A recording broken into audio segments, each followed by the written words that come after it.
The Ruedesheim region of the Rhine River is a truly special place. It's a region of incredible food and wine, colourful characters, fairy tale scenes, seemingly endless castles, and a drinking culture like I'd never experienced before.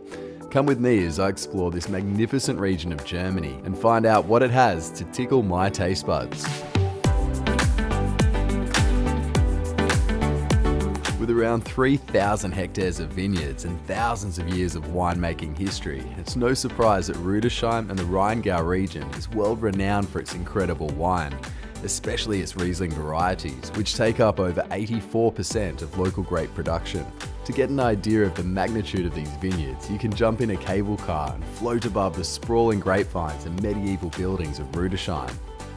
At the top, you can take a stroll through the lush forest, where you might spot some of the cute forest-dwelling residents. This forest provides some very tasty delicacies, and local restaurant Zum Krug specialise in incorporating them in their menu. I caught up with the owner and head chef Josef Laufer to taste one of his signature dishes, wild boar Cordon Bleu with wild forest mushrooms. And these mushrooms, they're picked wild in the forest, are they?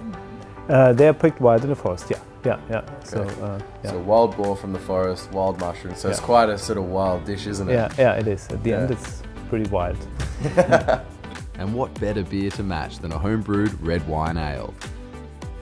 This beer, what is in here, is the Redneck Lager. My outfit is that you look always like a redneck, and then the nickname is Redneck Lager. While wine is king of this region, Ruedesheim is home to some very talented brewers. This father-son duo have created their own neighbourhood brewery. The idea is simple. Everyone in the street helps pay for the ingredients, and these guys will brew beer for all their neighbours. And let me tell you, their Madison is top shelf. That's for you. And in the history, they make the beer in March for the Oktoberfests. So 500 years ago. Yeah, okay. They start to make the beer in March, and this is then this Madison beer. My goodness. Mate, cheers, Great. well done. Yeah. Thank you for the compliment. Oh, That's beautiful. Another talented local brewer is Hans, a winemaker turned beer brewer. By using wine yeast in his beer production, Hans has managed to create a delicious pale ale with a tasty white wine character to it that is taking home awards all around the country.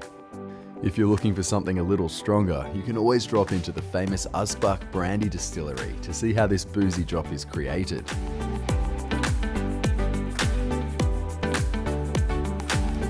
Another special drink that the locals here have drunk for centuries is apple wine, and there could be no better place to try one than the very local apple wine bar called Bommerlocki. If you're lucky, the friendly owners might even serenade you while you drink. And to top off a big day of drinking, there could be no better place than the Drosselgasse in the heart of Ruedesheim, where you can be guaranteed everyone else has been doing the same. Check out the vintages on this wine list. While I couldn't quite afford the Riesling from 1893, the fine people at Ruedesheimer Schloss shouted me a bottle of the 1984 instead.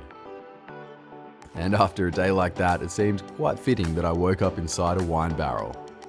To say the people in Ruedesheim like to drink, it would have to be one of the world's biggest understatements. Yesterday alone, we did a brandy tasting, did a wine tasting, did a beer tasting, and then we finished it off with a bunch of jugs of apple wine. And now this morning, for a hangover cure, they give me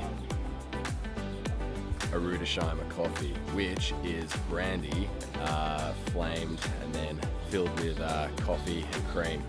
Let's see if this does the job.